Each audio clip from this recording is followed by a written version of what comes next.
हम आकाशवाणी के ग्वालियर केंद्र से बोल रहे हैं। लीजिए अब सुनिए कोविड-19 जागरूकता का विशेष कार्यक्रम मन में है विश्वास।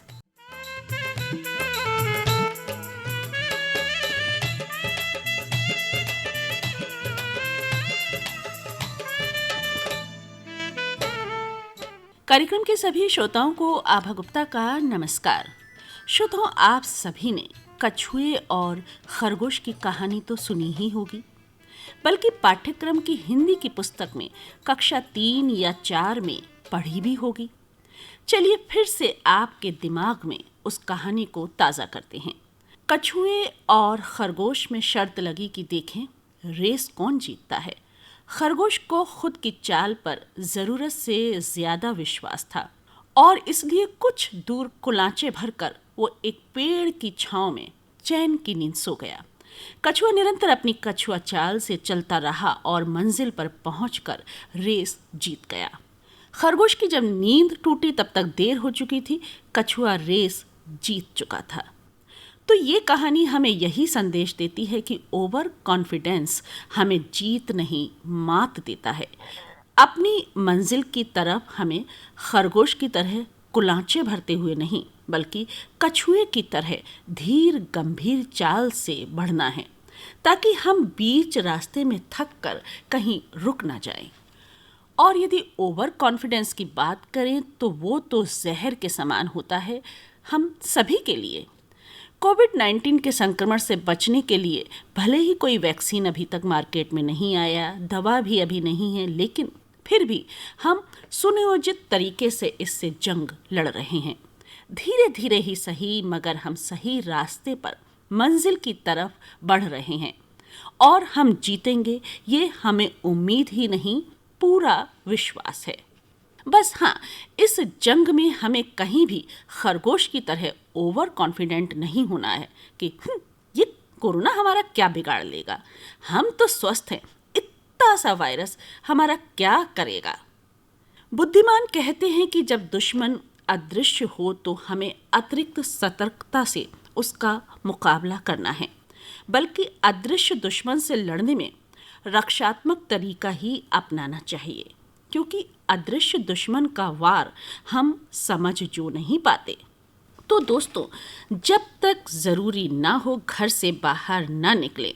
बाहर निकलें तो मास्क अवश्य लगाएं, सोशल डिस्टेंसिंग का पालन अवश्य करें, बिना वजह बाहर की चीज़ों को ना छुएं, और अगर इन चीज़ों या सतहों को छूना ही पड़े तो हाथों को तुरंत सैनिटाइज करें। कोरोना वायरस के संक्रमण से बचाव के लिए हमारे विशेषज्ञ की राय। नमस्कार श्रोताओं, मैं डॉक्टर अरविंद रूनवाल। वैश्विक महामारी कोविड-19 आज हमारे देश में और पूरे विश्व में एक बहुत ही बड़ी विपदा बनकर सामने उभरी है, और इससे बचने के जो उपाय हैं उनमें हम सबसे उत्तम मानते हैं कि बीमारी होने से पहले ही अपनी रक्षा कर लें, यानी prevention is better than cure. जब भी घर से बाहर जाएं तो मास्क से मुंह को कवर करके जाएं, और ख़ास तौर से उसमें नाक भी आपकी कवर होनी चाहिए। और आप घर में भी रहते हैं और यदि घर में कोई रोगी है तो आप मास्क का उपयोग करें। दूसरी चीज़ है हैंड वॉशिंग। हैंड वॉशिंग में हमें स्पेशल ध्यान देना है कि कुछ देर से जब हमारे हाथ स्पष्टतः गंदे न भी हों तो हम अपने हाथों को धोते रहें, क्योंकि हाथ हमारे यहाँ वहाँ कहीं ना कहीं छूते रहते हैं किसी चीज़ को, किसी सतह को, और उसमें इन्फेक्शन आने की पूरी संभावना रहती है। तो हम इसमें स्पेशली ये ध्यान रखें, हाथों की फिंगर टिप से, मतलब जो उंगलियों के पोरुए होते हैं और जो इंटर डिजिटल स्पेस है, यानी दो उंगलियों के बीच की जो जगह होती है, उसको हम विशेष तौर से इसमें क्लीन करें। 20 से 40 सेकंड तक साबुन आपके हाथों के कांटेक्ट में होना चाहिए, मतलब त्वचा के संपर्क में होना चाहिए। यदि हमारे पास पानी की व्यवस्था न हो और अगर हम हाथों को सैनिटाइज कर रहे हैं तो हम अल्कोहल बेस्ड सैनिटाइज़र और WHO मानक के अनुसार जिसमें 60% से ज़्यादा अल्कोहल हो उसका इस्तेमाल कर सकते हैं। तो इस तरह से हम बच सकते हैं कोरोना के वायरस से। श्रोताओं, आशा कार्यकर्ता गांव के लिए आशा की किरण होती है। वह गांव में जच्चा बच्चा और गर्भवती महिलाओं को स्वास्थ्य संबंधी सलाह देती है। शिशुओं और बच्चों में टीकाकरण की भी जिम्मेदारी उठाती है। आजकल गांव की आशा दीदी कोविड-19 के संक्रमण से भी बचने के लिए ग्रामीणों को सतर्क कर रही हैं। हमने बात की ऐसी ही एक आशा दीदी से। आप हैं ग्राम भटपुरा, जिला ग्वालियर की आशा कार्यकर्ता श्रीमती गुड्डी यादव। लीजिए सुनिए इनसे की गई ये बातचीत। श्रोता, इस समय हमारे साथ हैं बातचीत के लिए ग्राम भटपुरा की आशा कार्यकर्ता श्रीमती गुड्डी यादव। गुड्डी जी, कार्यक्रम में आपका स्वागत है। नमस्कार। हाँ, नमस्ते मैडम। गुड्डी जी, कोविड-19 का संक्रमण इस समय चल रहा है, तो आप अपने ग्राम भटपुरा में लोगों को किस तरह से सतर्क कर रही हैं इसके संक्रमण से? कोरोना चल रहा है, जब मैं अपने गांव में सारे लोगों को यही जानकारी देती हूँ कि सबसे पहला ध्यान हाथ धोने का रखें, दूसरा दूरी बना के रखें। दूरी सबसे ज्यादा मेन है, क्योंकि ज्यादा बचाव दूरी से ही हो सकता है ना। और उसके साथ में ये है कि कोई बाहर का व्यक्ति आता है तो हमें उससे भी बचाव अपना बना के रखना है, अपने परिवार का, उसके परिवार का। बाहर का आया तो उससे भी दूरी बना के रखना है, और उसको भी जल्दी से जल्दी अपने सरपंच को या अपनी आशा कार्यकर्ता को जल्दी से जल्दी बता के उसको स्वास्थ्य केंद्र तक अपन को वहाँ तक उसको पहुँचाना है। ये जिम्मेदारी सारे गाँव की भी है और आशा कार्यकर्ता की तो है ही, सारे लोगों की है, लेकिन उसमें गाँव का सहयोग सबसे ज्यादा है। बिल्कुल, ताकि उसका टेस्ट हो सके और पता चल सके कि वो कहीं कोविड-19 से संक्रमित तो नहीं है। इसके बाहर का एक व्यक्ति आया और उसके घर में 4 व्यक्ति और हैं, तो कम से कम हम बचाव तो कर सकते हैं ना। बिल्कुल, और बचाव ही इसका इलाज है। गांव में जच्चा और बच्चा भी होंगे जिनके घरों में हाल ही बच्चा पैदा हुआ होगा, तो उनके घरों के लोगों से और उनसे किस तरह से ध्यान रखने को कह रही है जच्चा और बच्चा का? उन लोगों के घरों में हम लोग जाते हैं तो उन्हें यही जानकारी देते हैं कि अपने बच्चे का भी साफ सफाई का ध्यान रखो, और बुजुर्ग लोगों को तो बच्चों को कम दें तो ज्यादा बेहतर है ना। तो उन्हें और भी वो बीमारियां होती हैं, दूसरी टीबी वगैरह होती है। उसके साथ फिर ये कोरोना तो चल ही रहा है, जिसमें बुजुर्ग और बच्चों पे ज्यादा अटैक है। बच्चों पे 6 महीने तक तो माँ का ही दूध दे, ऊपर का ना कुछ दे, हाथ धो के ले बच्चों को। तो बार बार दूध पिलाना ज्यादा जरूरी है। खुद भी अच्छा संतुलित भोजन करे, जो बार बार करे, जिससे बच्चे को भी पेट भर के दूध मिले, जिससे बच्चा सही रहेगा। स्वस्थ रहेगी तो फिर तो बच्चा स्वस्थ रहेगा। बिल्कुल, बच्चे को भरपूर दूध भी मिलेगा और उसका विकास भी, चाहे वो शारीरिक हो या मानसिक हो, अच्छा होगा। गर्भवती महिलाओं को किस तरह ध्यान रखने को कह रही हैं आप, क्योंकि गाँव में कई महिलाएं गर्भवती भी होंगी? हाँ, गर्भवती महिलाएं मिलती हैं, फर्स्ट टाइम मिलती है तो पहले तो हम उसको कोलोकेसिड की गोली चालू करते हैं, जिससे वो में जब तक टीकाकरण ना हो रहा है, फर्स्ट टाइम में हमें पता पड़ रहा है तो कोलोकेसिड तो वो खाएगी कुल मिला के। उसके बाद में फिर हम उसको आंगनबाड़ी टीकाकरण पे बुलाना, टीका लगवाना, आयरन, कैल्शियम और खान पीन के बारे में जानकारी देते हैं। अपना मास्क जो होता है कपड़े का बना के, 3 परत वाला जो मास्क होता है वो तो अपना लगा के ही रखें।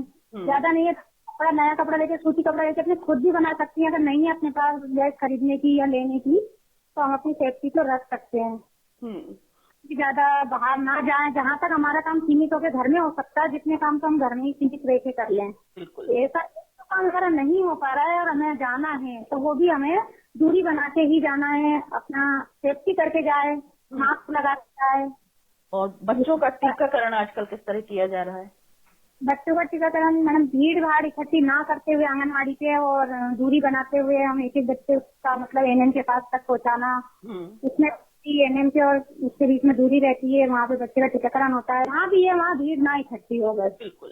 इस दौरान बच्चों का टीकाकरण कुछ पिछड़ गया था, अब उसकी भरपाई की जा रही है? हाँ, ड्यू लिस्ट में जो ड्यू बच्चे चले गए थे तो वो हमने पूरे कवर किए हैं उन बच्चों को, है ना। टीकाकरण तो करना ही पड़ेगा, 2 महीने बंद कर देंगे लेकिन टीकाकरण तो होगा ही होगा ना। कराना ये है कि हमें सेफ्टी से कराना है बस, है ना। वो भी तो महत्वपूर्ण है, वो छूट जाएगा तो फिर ये कोरोना तो है ही, लेकिन एक नई खतरनाक चीजें और इसके उत्पन्न हो जाएंगी। बिल्कुल, बहुत सारी बीमारियों से बचाव करते हैं टीकाकरण। अगर टीकाकरण नहीं होगा तो बच्चों को ये सब बीमारी घेर लेगी, चाहे खोखर खांसी हो, टीबी हो, खसरा हो, टाइफाइड हो। क्योंकि आपका गांव में घूमने का काम है, घर घर जाकर भी आपको बात करनी होती है, तो आप अपनी सुरक्षा किस प्रकार रखती हैं कोविड-19 के संक्रमण से? हम अपनी सुरक्षा रखते हैं, मास्क वगैरह लगा के जाते हैं, ग्लव्स रहता है और सैनिटाइजर रहता है, जिससे हम भी अपने हाथों को बार बार दूरी बना के या मतलब सामने वाले को बताते हैं, जानकारी देते हैं। ये नहीं कि घर से भी आने के बाद हमें पहले सारे कपड़े धोना है, नहाना है, उसके बाद ही हम अपने घर में भी यूज करते हैं जो भी काम है। खासकर उन श्रोताओं से जो गाँव में रह रहे हैं, आप कुछ कहना चाहेंगी? जो संक्रमण है वो तो चल ही रहा है ना, इसमें अभी कोई इलाज या ट्रीटमेंट तो है ही नहीं, लेकिन यही बचाव है। दूरी बना के रखना है, मास्क लगा के रखे, है ना, हाथों को बार बार धोए, और जहाँ तक ये बेहतर है कि घर में ही रहे। बिल्कुल सही बात है। गुड्डी जी, आप ग्राम भटपुरा में आशा कार्यकर्ता हैं और आप अपना कार्य इस संक्रमण काल में भी बखूबी कर रही हैं, अपनी जिम्मेदारी पूरी तरह से निभा रही हैं। आपको बहुत बहुत बधाई, शुभकामनाएं। और आपने समय निकाला हमारे कार्यक्रम से जुड़ी। आपको बहुत बहुत धन्यवाद। रात हो रही। नमस्कार। नमस्कार। तो अभी आप सुन रहे थे आशा कार्यकर्ता श्रीमती गुड्डी यादव से की गई ये बातचीत। कोविड-19 जागरूकता पर यह विशेष कार्यक्रम मन में है विश्वास आप सुन रहे हैं आकाशवाणी के ग्वालियर केंद्र से। श्रोताओं, जो मौके पर चौका मारे वही कुशल खिलाड़ी है। जो समय का सदुपयोग करते हैं वे मुकद्दर का सिकंदर जरूर बनते हैं, यानी कि अपनी किस्मत की लकीरों को खुद गढ़ते हैं। आजकल महाविद्यालय बंद हैं, ऐसे में घरों में छात्र पढ़ाई के साथ साथ अपनी रचनात्मकता को भी निखार रहे हैं, यानी कि समय का सदुपयोग कर रहे हैं। अब वो चाहे लेखन हो, चित्रकारी या संगीत की कोई भी विधा। व्याप्ति उमड़ेकर छात्रा हैं और एक उभरती हुई कवित्री भी। व्याप्ति से न केवल हमने बातचीत की बल्कि उनकी कुछ सशक्त कविताएं भी सुनी। तो लीजिए आप भी सुनिए व्याप्ति उमड़ेकर से की गई ये बातचीत और साथ ही उनकी कुछ कविताएं भी। व्याप्ति, आपका स्वागत है इस कार्यक्रम में। जी नमस्ते, धन्यवाद। नमस्कार। यूं तो आप छात्रा हो, लेकिन पढ़ाई के साथ साथ आप कविताएं भी लिखती हो और मैंने आपकी कविताएं पढ़ी हैं। व्याप्ति, आपकी उम्र तो अभी छोटी है, लेकिन आपकी कविताएं बहुत गूढ़ और गंभीर हैं, जो समाज को एक संदेश भी देती हैं। तो सबसे पहले तो ये बताओ हमारे श्रोताओं को कि आप क्या पढ़ाई कर रही हो। मैं अभी एमए हिंदी कर रही हूँ माधव महाविद्यालय से। अच्छा, तो कविताएं कब से लिखना शुरू किया आपने? जी वैसे मेरी शिक्षा जो है हिंदी माध्यम विद्यालय से हुई है और बचपन से ही मेरी माताजी हमेशा श्रेष्ठ रचनाकारों की कहानियां, छत्रपति शिवाजी, लक्ष्मीबाई आदि की जीवन गाथाएं सुनाती थी। तो कहीं ना कहीं भाषा के प्रति जो रुझान था वो बचपन से ही रहा और बाद में पिताजी ने भी सदैव लेखन के लिए प्रोत्साहित किया। अच्छा, तो मन के विचारों को कलम के माध्यम से कागज पर उतारने का प्रयत्न करने लगी। फिर धीरे धीरे कविताएं लिखना प्रारंभ किया। आपके माताजी या पिताजी भी कोई लेखन कार्य से जुड़े हैं? जी वैसे तो नहीं, पर पिताजी मेरे शिक्षक हैं, मतलब रिटायर हो चुके हैं जी। और मेरी माताजी भी साहित्य में रुचि रखती हैं। अच्छा अच्छा, तो ये रुचि आपको विरासत में मिली। शुरुआत अपनी कविताओं से की या शुरुआत में आप डायरी लिखा करती थी? जी मैं छोटे छोटे लेख लिखा करती थी जी, और फिर उसके बाद कविताएं धीरे धीरे लिखना शुरू करी। ठीक, तो किस उम्र में पहली कविता लिखी आपने, याद है आपको? मैं 17 साल की होंगी तब मैंने पहली कविता लिखी थी। ठीक। कहा जाता है कि साहित्य समाज का दर्पण होता है। देश काल की परिस्थितियां लेखकों के साथ साथ कवियों को भी प्रभावित करती हैं, उत्प्रेरित करती हैं। तो आपको कौन सी स्थितियां हैं जिन पर आपने कविताएं लिखी हैं या लिखती हो? कौन सी स्थितियां हैं जो आपको प्रभावित करती हैं? महिला सशक्तिकरण के ऊपर मैंने कविताएं लिखी हैं। अच्छा। और जो वर्तमान में जो परिस्थितियां चलती है उन पे कविता लिखना पसंद करती हूँ। विशेषतः में जो पौराणिक किरदार होते हैं जैसे कर्ण, कृष्ण जी, उन पे भी मैंने कविता लिखने का प्रयत्न किया है। अच्छा अच्छा। और वैसे भी देखा जाए तो जो युवा होते हैं ना, वो किसी देश की शक्ति होते हैं और देश को एक दिशा देने में सक्षम होती है युवा शक्ति। तो युवा शक्ति पर भी कोई कविता आपने लिखी है क्या? जी मैंने आज का युवा किस प्रकार से अवसादों से घिरता जाता है, जिसके कारण उसका एक प्रमुख कारण ये होता है कि आज कई बार व्यक्ति अपने मन की बातें किसी से बांट नहीं पाता। दोस्तों की भीड़ तो कई बार होती है, लेकिन एक सच्चे मित्र की जीवन में कमी जाती है। तो मेरा मानना है कि हमें एक सच्चे मित्र करनी चाहिए और अपनी मन की बातों को उनके समक्ष खोलना चाहिए। ठीक, तो इस पर क्या लिखा है आपने, सुनाओ हमारे श्रोताओं को। जी बिल्कुल, इस पर आधारित मैं अपनी एक कविता आपके समक्ष प्रस्तुत करना चाहूंगी। इसका शीर्षक है मन की गाथें। भीतर के आघातों को, भीतर के आघातों को, मन के अवसादों को, भीतर के आघातों को, मन के अवसादों को दबा हृदय में मत छोड़ो। नीच समीप हो जो हृदय की, नीच समीप हो जो हृदय, आओ मन की गांठों को खोलो, आओ मन की गांठों को खोलो। जो आ जाए झंझावात हृदय के सागर में, उठने दो उस ज्वार को चक्षुओं के द्वार से, आज उन्हें तुम बहने दो। चाहे जो हो बोलो बात करो, आओ मन की गांठों को खोलो, आओ मन की गांठों को खोलो। और अंतिम, वजनों की भीड़ में एक सच्चा मीत खोजो, वजनों की भीड़ में एक सच्चा मीत खोजो, जो ना करे कोई राय कायम, जो ना करे कोई राय कायम, बस समझे तुम्हारे मन को, उससे बोलो बात करो, आओ मन की गांठों को खोलो, आओ मन की गांठों को खोलो। बहुत बढ़िया व्याप्ति, बहुत अच्छा लिखा है आपने। क्योंकि मन में यदि बात दबी रहती है, हम किसी से शेयर नहीं कर पाते हैं, तो वो जहर बनती जाती है। बहुत अच्छी कविता आपने लिखी है। अच्छा, कविता के क्षेत्र में आपको कोई पुरस्कार भी मिला है? जी, मध्य भारत हिंदी साहित्य सभा द्वारा वर्ष 2018 में निराला जयंती के अवसर पर युवा सृजक सम्मान मिला, जिससे मेरी लेखनी को प्रोत्साहन मिला है। बहुत बढ़िया, आपको बधाई बहुत बहुत। देश प्रेम पे भी कोई कविता लिखी है आपने? जी, सीमा पर जो हमारे रक्षक खड़े हैं राष्ट्र के प्रहरी बनकर, जिस वजह से हम चैन की नींद सो पाते हैं, अपने सारे त्योहार मना पाते हैं, तो वो कितनी विपरीत परिस्थितियों में भी आखिर कैसे खड़े रहते होंगे। बिल्कुल। मन के विचारों को अपनी कविता के माध्यम से प्रस्तुत करने का एक छोटा सा प्रयत्न है। बहुत बढ़िया, सुनाओ। कविता का शीर्षक है राष्ट्र प्रेम से अभिरंजित। वाह। राष्ट्र प्रेम से अभिरंजित, रक्त का कण कण मेरा। राष्ट्र प्रेम से अभिरंजित, रक्त का कण कण मेरा। राष्ट्रहित में समर्पित, राष्ट्रहित में समर्पित, जीवन का क्षण क्षण मेरा। यह श्वास, यह श्वास और प्रश्वास, सर्वस्व तुझको अर्पित। यह श्वास और प्रश्वास, सर्वस्व तुझको अर्पित। ऋण चुकाने मातृभूमि, ऋण चुकाने मातृभूमि, मेरा पूर्ण जीवन समर्पित, मेरा पूर्ण जीवन समर्पित। अविरत संघर्षों से प्राप्त, अविरत संघर्षों से प्राप्त इस स्वतंत्रता की अक्षुण्णता बनाने, पुत्र खड़ा तेरा माँ भारती। सदा सज्जित रहे हिमाद्री का ताज, सदा सज्जित रहे हिमाद्री का ताज, इसका भान लिए पुत्र खड़ा तेरा माँ भारती। सिया चीन की फड़ तोड़ ठंड दी, कि कैसे उन्हें कोई मौसम भी डगमगा नहीं पाता। बिल्कुल। सिया चीन की हाड़ तोड़ ठंड भी न मुझको कप कपाती है। सिया चीन की हाड़ तोड़ ठंड भी न मुझको कप कपाती है। राजस्थान की, राजस्थान की गर्म थपेड़ों की आग भी न मुझको झुलसाती। बहुत बढ़िया। ये तेरा अनुराग ही है माँ, ये तेरा अनुराग ही है माँ, कि मुझको हिमालय सा डटाती है। सौंधी सौंधी तेरी मिट्टी की खुशबू, सौंधी सौंधी तेरी मिट्टी की खुशबू, तेरे प्रेम का एहसास कराती है।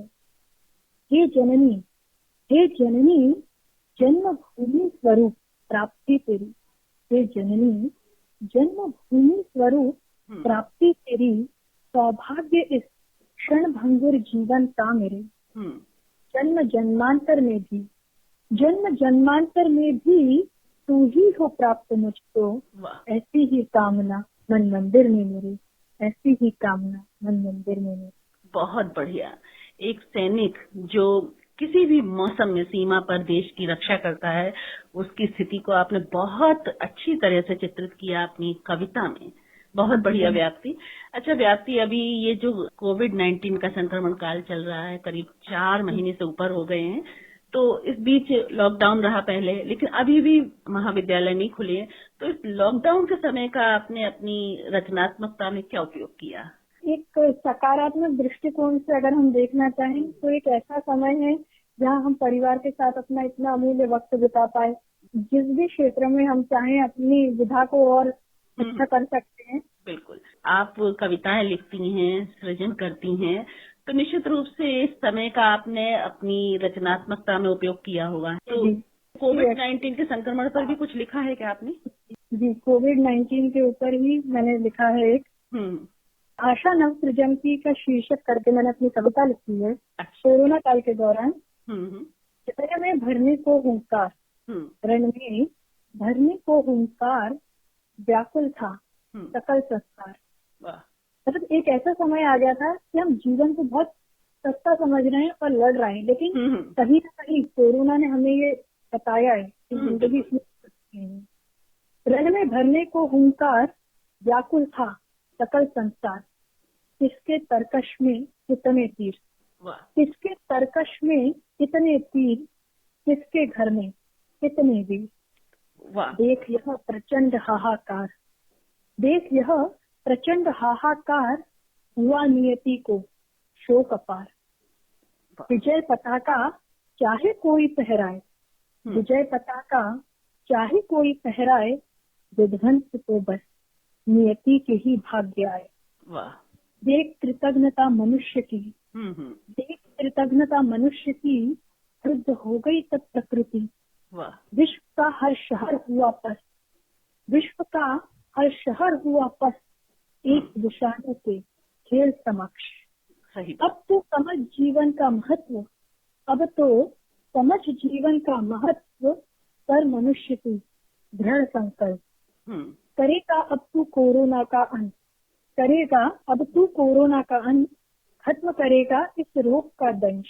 मतलब अभी वैक्सीन आएगी, हम उसकी उम्मीद करते हैं, मनुष्य से ही मनुष्य कर रहा है। बिल्कुल। रख मन में यह विश्वास, रख मन में यह विश्वास, फिर से बसेंगे शहर वीरान, फिर हर पुलकित होंगे मन, फिर हर्षित होंगे मन, फिर पुलकित होंगे सुवन, फिर हर्षित होंगे मन। बहुत बढ़िया। क्योंकि साहित्य समाज का दर्पण होता है, जो भी परिस्थितियां आसपास होती हैं वो एक कवि को, एक शायर को, एक लेखक को, एक कहानीकार को दलित करती हैं। अच्छा, व्याप्ति, नारी सशक्तिकरण की अभी आपने बात की, तो इस समय हर क्षेत्र में महिलाएं बराबरी से काम कर रही हैं, तो महिला सशक्तिकरण या नारी सशक्तिकरण पर भी आपकी कलम जरूर चली होगी। सुनाइए कोई कविता। ये एक कविता में नारी सशक्तिकरण, महिला सशक्तिकरण के ऊपर प्रस्तुत करना चाहूंगी। बिल्कुल। जिसका शीर्षक है अस्तित्व। क्यों अपने अस्तित्व को इतना कम आंक जाती हो, क्यों अपने अस्तित्व को इतना कम आंक जाती हो कि औरों के प्रमाण पत्रों पर आश्रित हो जाती हो, कि औरों के प्रमाण पत्रों पर आश्रित हो जाती हो। बहुत बढ़िया। ये चूड़ियां जो तुम्हारी सुंदर कलाइयों की शोभा बढ़ाती है, ये चूड़ियां जो तुम्हारी सुंदर कलाइयों की शोभा बढ़ाती हैं, नीचा दिखाने के लिए चूड़ियां पहन लो, ऐसा कहकर खुद का ही अपमान नहीं कर जाती हो। वाह, क्या बात है। जब नारी ही नारित्व को कम आंक जाती है, जब नारी ही नारित्व को कम आंक जाती है, तो वो औरों से कैसे सम्मान की आस लगाती है। क्या बात है। ये चूड़ियां, हार, झुमके, काजल, ये चूड़ियां, हार, झुमके, काजल सब प्रमाण है तुम्हारी सुंदरता का, ना कि उदाहरण है तुम्हारे अस्तित्व की कमतरता का। वाह, क्या बात। ये तुम्हारी आंखों का काजल, ये तुम्हारी आंखों का काजल, जो इनमें 4 चांद लगाता है, उनकी आंखों का निशाना खेलों में पदक भी तो दिलाता है। क्या बात है। वाह वाह वाह। नारी तुम्हारा अस्तित्व, नारी तुम्हारा अस्तित्व नहीं है मोहताज किसी के शब्दों का, सही, जो किसी के कहने भर से घट बढ़ जाए। नारी तुम्हारा अस्तित्व नहीं है मोहताज किसी के शब्दों का, जो किसी के कहने भर से घट बढ़ जाए। बहुत बढ़िया। तो ईश्वर की वो कृति हो, तुम तो ईश्वर की कृति हो, जो पुरुष को भी अस्तित्व में लाए। बहुत बढ़िया व्याप्ति, बहुत बढ़िया। आपकी इस कविता का एक एक शब्द सुनने लायक है, एक एक पंक्ति सुनने लायक है। बहुत बढ़िया लिखा है तुमने। बिल्कुल नारी शक्ति को कम आंका ही नहीं जा सकता है, और ये बात खुद नारी को समझनी होगी। यही तुम अपनी कविता के माध्यम से कहना चाहती हो, है ना। नारी सशक्तिकरण की शुरुआत खुद से करनी होती है। नारी की जब नारीत्व को कम आंक जाएगी, तो हम किसी और से कैसे कह सकते हैं कि हम सशक्त हैं। बिल्कुल सही बात है। और व्याप्ति, बहुत अच्छी कविताएं, बहुत ज्वलंत विषय पर आपने सुनाई। हमारे श्रोताओं को निश्चित रूप से बहुत पसंद आई होंगी। और चलते चलते हमारे श्रोताओं से, खासकर अपने युवा साथियों से कुछ कहना चाहोगी? मैं एक बात कहना चाहूंगी युवा साथियों से कि वर्तमान कोरोना काल जैसा भी कोई हमें दौर देखने को मिलेगा, ये किसी ने भी नहीं सोचा था कि सड़कें थम जाएंगी और जीवन रुकता जाएगा। सही बात है। किंतु मेरा मानना है कि हर बात हर चीज हम्म, अपनी अच्छाई बुराई हम्म, दोनों लेकर आती है। बिल्कुल।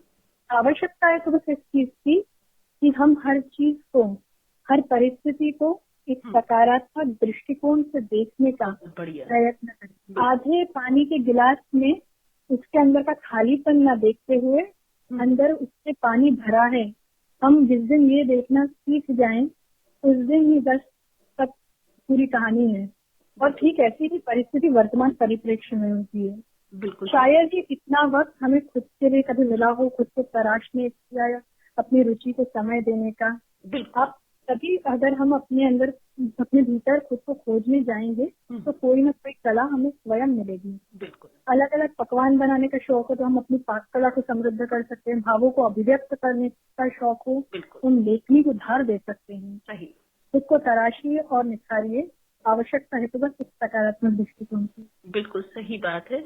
और युवा शक्ति तो अपने आप में बेमिसाल होती है। जिस सृजन है वो भी युवाओं के द्वारा ही शायद सबसे ज्यादा होता है, चाहे वो साहित्य के क्षेत्र में हो या किसी अन्य क्षेत्र में हो। जी जी केवल अपना आकलन करने की जरूरत है। ये ना कि कौन कहता है कि हाँ। आसमां में सुराख नहीं होता, एक पत्थर तो तबीयत तो उछालो यारो। जी बिल्कुल है बिल्कुल। ना? बहुत अच्छी बातें हुई हैं आपसे व्याप्ति, और बहुत अच्छी कविताएं आप लिखती हो। हम दुआ करते हैं आपकी कलम यूं ही चलती रहे, ना ये कभी थके ना रुके। आपने समय निकाला, आप हमारे कार्यक्रम से जुड़ी, आपने श्रोताओं से बातचीत की। आपका बहुत बहुत धन्यवाद। मुझे मौका देने के लिए आपका भी बहुत बहुत धन्यवाद। नमस्कार। नमस्कार। तो अभी आप सुन रहे थे युवा कवयित्री व्याप्ति उमड़ेकर से की गई बातचीत और उनकी कुछ कविताएं। श्रोताओं, तन और मन का आपस में बड़ा गहरा संबंध होता है। अगर मन उदास है, दुखी है, तो हमारा तन भी कोई कार्य नहीं कर पाता है। और यदि मन खुश है लेकिन तन बीमार है तो भी हम मन माफिक कार्य नहीं कर सकते हैं। तो तन मन दोनों को स्वस्थ रखना बहुत ज़रूरी है।